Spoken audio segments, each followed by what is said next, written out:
Assalamualaikum warahmatullahi wabarakatuh. Waalaikumsalam warahmatullahi wabarakatuh.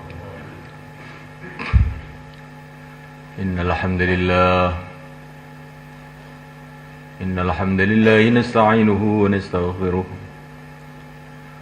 nu'minu bihi wa natawakkalu alayhi wa na'udzu bihi min shururi anfusina min sayyiati a'malina. من يهده الله فلا مضل له ومن يضلل فلا هادي له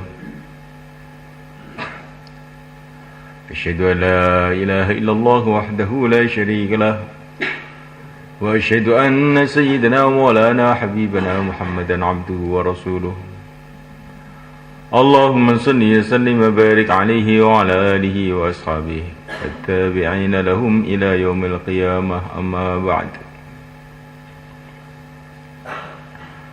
فقد قال تعالى في كتابه الكريم إن الذين قالوا ربنا الله ثم استقاموا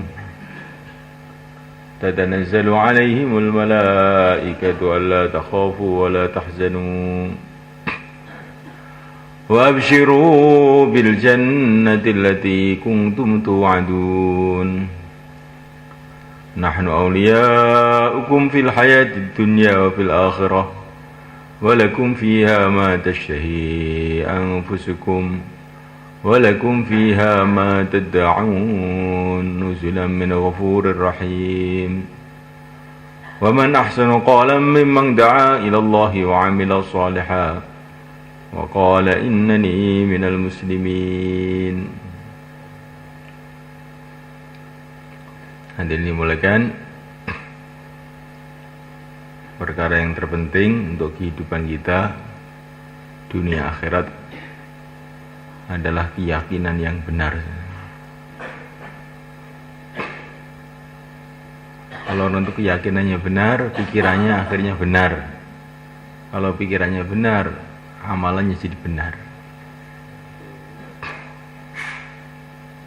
Maka kita ini sekarang itu usaha pertama kali itu meluruskan keyakinan.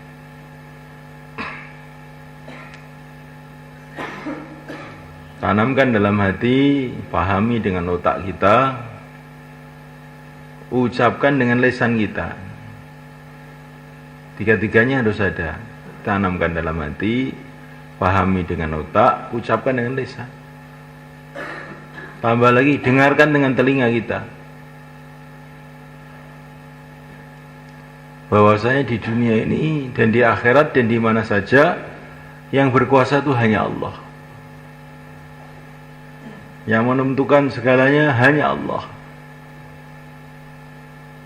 Tidak ada satu butir pasir pun di alam semesta ini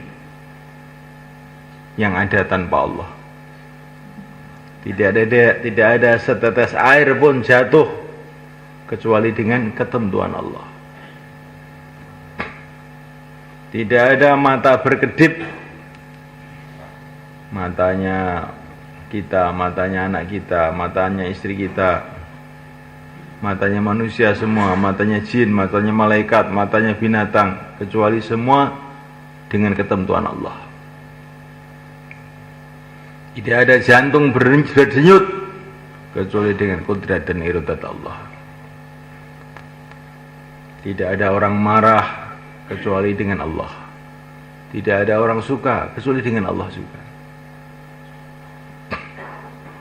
Tidak ada orang yang dapat hidayat kecuali dengan keputusan Allah.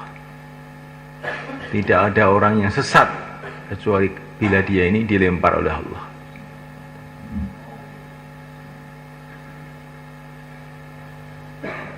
Kullun min indillah, semua itu yang menentukan Allah. Kita duduk di sini, ini bukan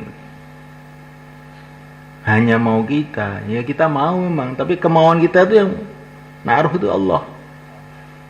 Wa ma tasya'una illa ayyasha Allah. Kamu tidak bisa berkehendak kecuali dengan kehendak Allah. Jadi kita ini tidak bisa mau kecuali kalau dimaukan oleh Allah. Ya tidak bisa menolak kecuali bila ditolakkan oleh Allah. Ya kalau orang sudah punya keyakinan yang benar, baru berpikir benar. Akhirnya semangatnya hanya satu saja, semangat untuk taat pada Allah, cari ridha Allah. Kalau pikirannya sudah benar, akhirnya amalannya benar, amalannya dalam jalan yang diridhoi oleh Allah.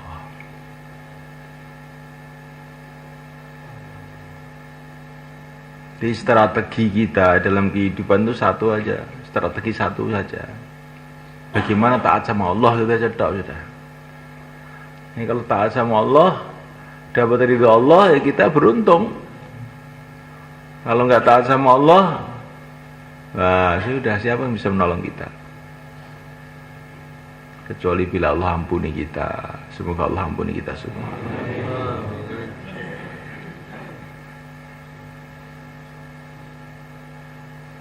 Maka hari-hari kita bicara masalah iman. Hari-hari musyawarah. Kita latih hidup itu taat amir. Karena barang siapa taat sama amir, berarti taat kepada Nabi. Kalau taat sama Nabi, berarti taat sama Allah. Di semangat kita ini semangat taat. Karena agama itu taat, ati Allah wa ati Rasul wa ulil amri minkum, semangat taat. Bukan semangat seenaknya sendiri. Tapi taatnya ini yang ditaati siapa? Bukan taat sama orang, taat sama Allah. Kalau kita taat sama amir itu karena ini aturan Allah, bukan karena dia enggak menciptakan saya. Tidak ikut apa-apa, kok taat sama orang itu apa? Tapi karena ini perintah Allah ya kita taat. Kita memuliakan orang tua karena apa ya? Karena perintah Allah. Kalau orang tua sendiri itu sebetulnya nggak ikut apa-apa. Hanya digerakkan oleh Allah untuk menyayangi anaknya. Yang menyayangi kita itu Allah, bukan orang tua sebetulnya. Kamu lihat di rumah sakit Madiun itu, banyak bayi-bayi itu dibuang di kamar mandi. Kenapa ini orang kok dibuang, gimana itu? Karena oleh Allah tuh dalam hatinya nggak dikasih sayang sama anaknya itu, maka anaknya itu dibuang. Jadi ayah kita, ibu kita sayang sama kita ini sebetulnya karena Allah meletakkan kasih sayang itu dalam hatinya. Yang sayang itu Allah. Maka jangan gara-gara orang tua kita lupa sama Allah. Nanti kalau Allah rubah, orang tua benci sama kita, wah repot itu ya. Istri kita sayang sama kita, itu karena dibikin sayang sama Allah itu. Jangan gara-gara istri terus nggak keluar. Oh, nanti kalau istrinya lari baru kapok kamu nanti.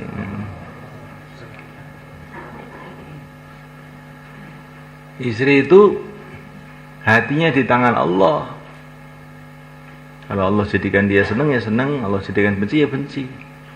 Maka jangan sampai bencinya orang atau senangnya orang membuat kita lupa kepada Allah, membuat kita lupa pada perintah Allah. Kalau disuwenengi orang ya ingat sama Allah, dibenci orang ya ingat sama Allah. Ini namanya berpikir yang benar.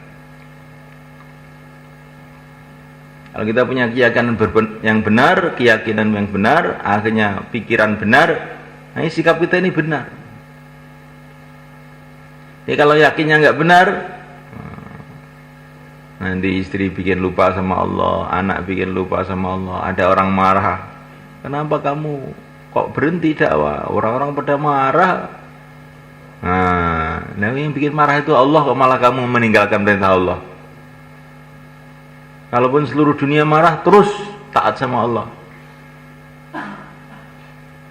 Sebagai contohnya adalah yang mulia baginda Muhammad SAW.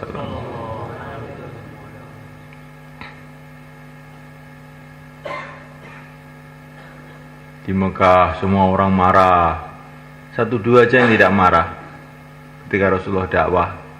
Tapi Rasulullah terus saja. Akhirnya semua orang Mekah senang. Jadi sahabat-sahabat beliau di pembela-pembela beliau siap mati untuk beliau. Insyaallah kan kita belajar begitu. Pandang semua itu dari Allah sehingga tidak melupakan kita kepada Allah.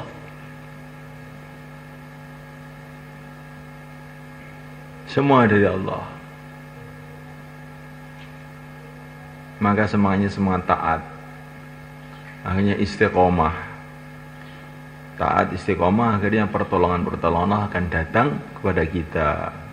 Innal ladzina qalu rabbuna Allah tsumma istaqamu wala khaufun 'alaihim wala hum yahzanun.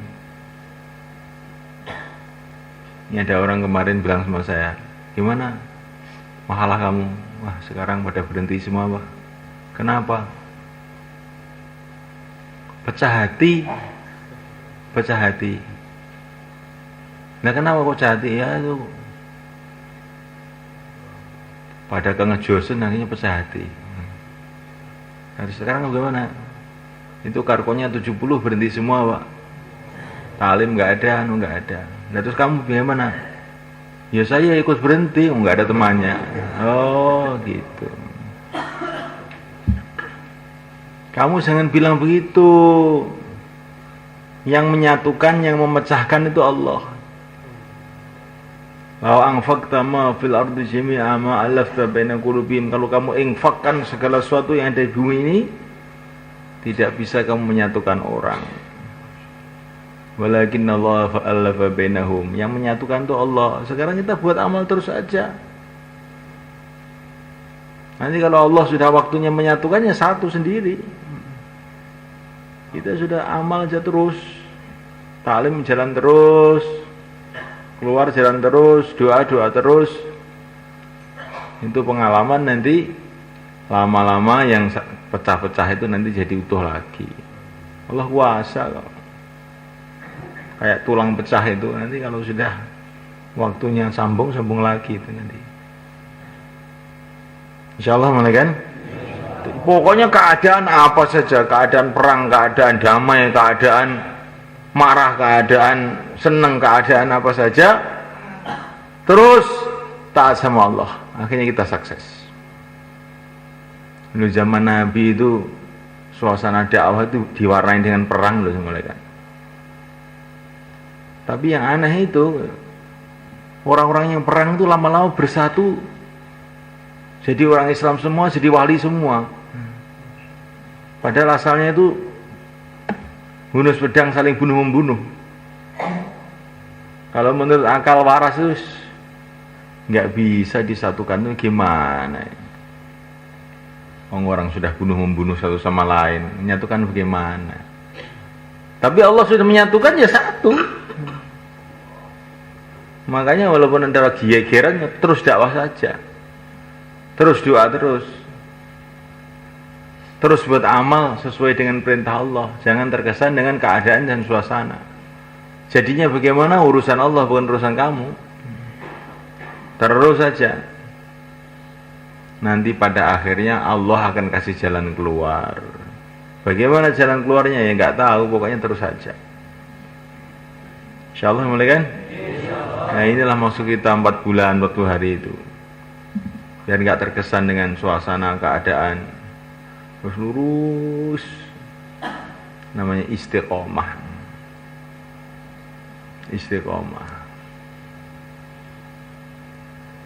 Makanya ini latihan memandang semua dari Allah tuh. Maka saya lihat dulu itu kalau ngirim jamaah itu ke satu tempat diusir, suruh balik lagi, diusir, suruh balik lagi, diusir, suruh balik, sampai ada jalan keluar. Saya lihat dulu ngirim jamaah begitu. Pernah satu jamaah dikirim saya lihat dekat saja, dekat markas di Delhi di Masjid Jami'. Diusir sama tamar masjidnya. Laporan sama saya Ilyas, tuargib lagi. Kamu sabar, doa, balik. Balik diusir lagi. kirim lagi, diusir lagi, kirim lagi, sampai akhirnya beberapa kali jamaah ini sudah putus asa. Maka mereka malam hari kembali ke markas, musyawarah sendiri. Pokoknya kita nanti habis sholat isya pulang aja. Jangan pamit sama Syekh Ilyas. Nanti kalau pamit ditarik lagi, suruh berangkat lagi kita. Sudah nggak mampu lah kita ini. Ya sudah, tapi anulah, istirahat dulu, capek sudah kita ini. Mereka sudah mufakat, nanti habis isya pokoknya habis istirahat pulang, nggak usah pamit. Nah, tapi ketika jamaah ini tidur, satu orang itu mimpi jumpa sahabat. Nah, saya ini sahabatnya Rasulullah. Kamu tuh baru diusir begitu aja kok sudah putus asa. Kami dulu tuh dipentungi, lempari batu nggak putus asa. Kamu baru diusir begitu aja kok putus asa. Hanya bangun tidur cerita sama temannya, saya ngimpi ketemu sahabat. Saya dicaci-caci katanya gitu aja kok putus asa. Lu saya ngimpi sama begitu. Nah, ternyata satu jamaah mimpi bareng sama.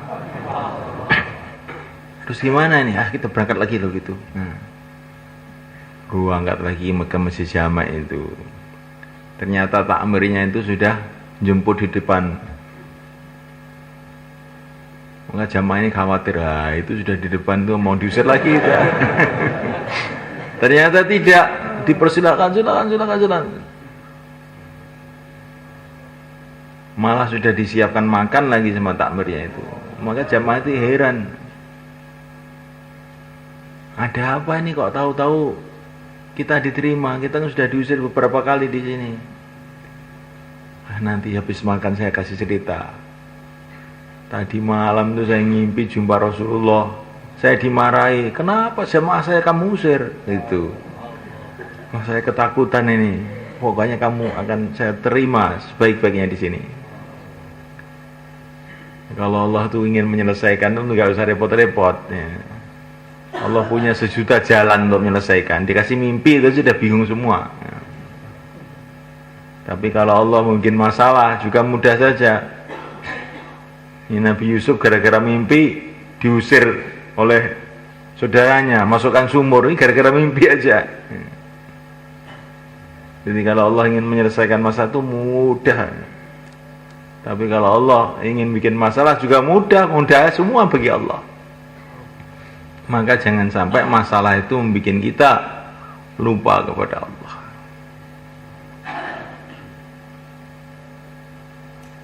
Kalau nanti mau mengeluarkan jamaah, kita datangi orang satu kali belum mau, datangi lagi. Oh itu sudah tidak mau. Iya, tidak mau itu kan kemarin. Kalau Allah sekarang merubah hatinya, siapa tahu.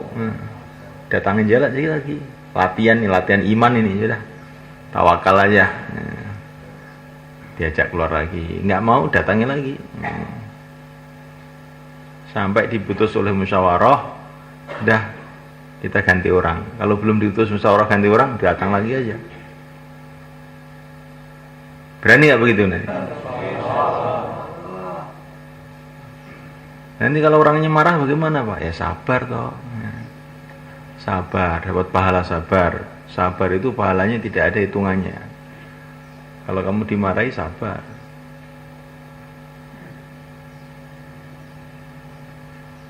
Kemarin tuh jamaah kita kirim ke Aceh, cerita sama saya itu. Jamaah santri. Ada satu orang itu dikhususi, diajak keluar. Dia sudah karkun. Sudah pernah keluar, nggak mau keluar. Malah marah-marah. Kamu nggak usah datang sini. Saya ini repot sekarang ini. Datang orang nggak tahu urusan orang. Akhirnya jamaah ini bingung ini gimana ini. Dan orang-orang itu teman-teman dakwah di situ sudah tahu semua. Orang itu paling sulit itu orang itu. Akhirnya jamaah ini baca Yasin 41 kali malam. Enggak tidurnya sedikit. Besok datangi lagi, baru didatangi, saya semua sudah mau keluar sekarang, langsung berangkat. Gimana itu? Kemarin nggak mau marah-marah, kok sekarang nggak usah ditarget langsung berangkat, gimana? Akhirnya jamaah ini paham bahwa hati manusia di tangan Allah. Jadi kalau baru sekali usuli terus kapok, nggak datang lagi kita, nanti kita ini pengalamannya sedikit. Hanya pengalaman dakwah saja, belum punya pengalaman nusratullah. Jadi kalau kita sabar, terus lagi, lama-lama nanti dapat pengalaman macam-macam. Dakwah terus, doa terus, sesuai dengan musyawarah. Kenapa kamu sedih? Dakwah itu yang gembira, itu kalau sedih nanti orang nggak mau keluar ini. Dakwah itu gembira, dapat amalnya Rasulullah, senang gitu. Fabidzalika falyafrahu. Jangan dakwah sedih begitu, nanti menyedihkan nanti lama-lama. Ngantuk Pak, itu bikin umat ngantuk ini akhirnya nanti.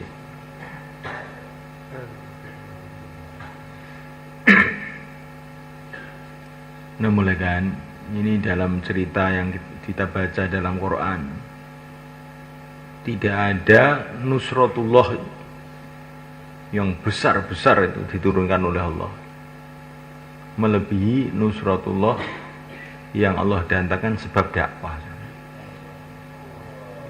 Nusratullah besar-besar, Fir'aun hancur, Qarun hancur, ya, Persia hancur, Romawi hancur. Itu sebabnya itu dakwah sebenarnya. Dakwah ini kekuatannya melebihi bom nuklir sebenarnya kan.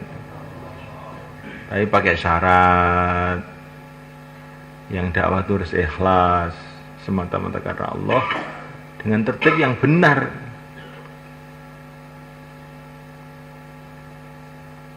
Tertib yang benar, tertibnya Rasulullah SAW. Hatinya itu betul-betul tawajuh pada Allah. Maka keluar nggak boleh bawa HP. Siapa yang bawa HP? Nggak ada ya? Alhamdulillah. Itu bikin kita tidak tawajuh, nggak konsentrasi dalam amal. Nah, jadi kalau dakwah dengan ikhlas, dengan tertib, tawajuh pada Allah, ini tidak ada kekuatan di alam semesta yang Allah turunkan melebihi dakwah.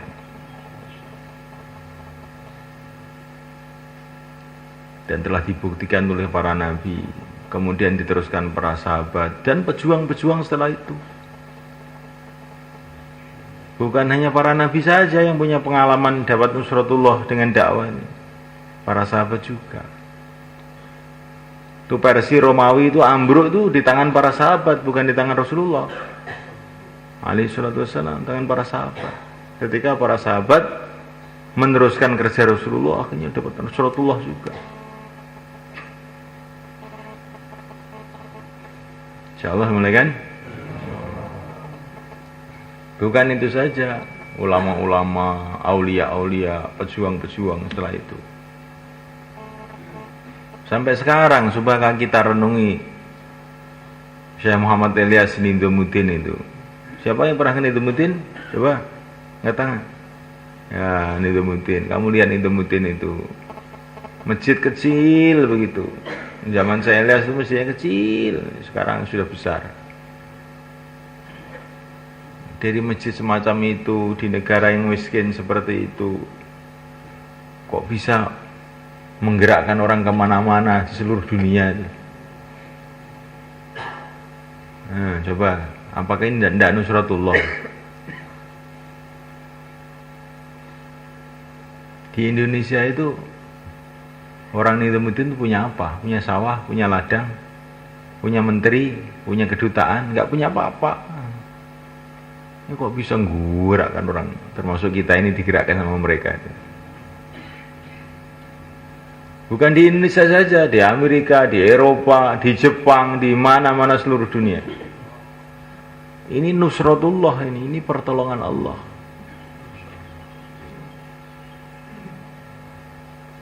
Ya, kan. Kalau kita tidak renungi kayak biasa.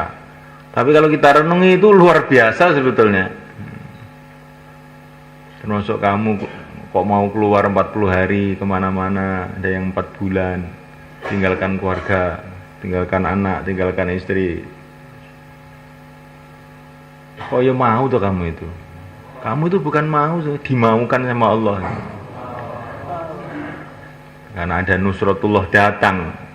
Asbabnya mujahadahnya orang-orang sebelum kita, tahu-tahu kita 4 bulan. 4 bulan bukan digaji, malah mengeluarkan uang. Nah kok mau? Nah ya ini termasuk barang si aneh sebetulnya. Kerja aneh. Setelah 4 bulan duitnya habis, keluar lagi 4 bulan lagi. Pak Sobirin itu keluar aja 4 bulan. Kok bisa mau gitu loh. Nah ini namanya nusratullah.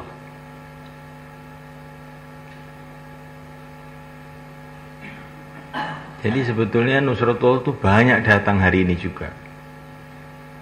Semoga nanti kamu keluar kemana-mana, hatinya ikhlas,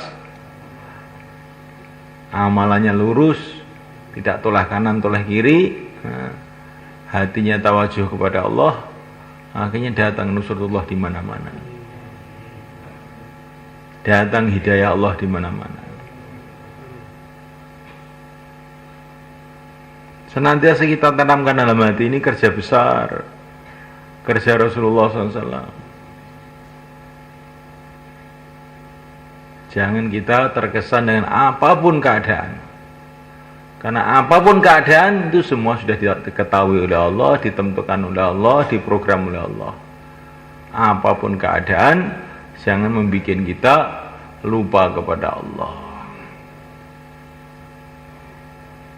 Kayak Nabi Musa ketika menghadapi Fir'aun. Qala Musa inni utu bi rabbi wa rabbikum min kulli mutakabbirin la yu'minu bi yaumil hisab. Ketika Nabi Musa menghadapi Fir'aun yang garang, kejam, maka beliau mengatakan inni utu bi rabbi wa rabbikum. Aku berlindung dengan Tuhan saya dan Tuhan kamu juga. Yang menciptakan saya, menciptakan kamu adalah Allah. Saya berlindung kepada Allah dari kamu, kata Nabi Musa. Akhirnya Fir'aun ini nggak bisa buat apa-apa kepada Nabi Musa. Fir'aun itu kejamnya sudah setengah mata malah kan. Bahaya jadi disembelih. Tapi ditantang sama Nabi Musa nggak berani. Itu mau orang mana-mana disembelih sama Fir'aun, tapi giliran Nabi Musa nggak bisa mau nyembelih, nggak ada keinginan, dia ngamuk sama orang lain aja, sama Nabi Musa dia pokoknya nggak berani. Ini kan aneh tanya. Kenapa nggak berani? Kenapa nggak berani? Allah membuat dia tidak berani.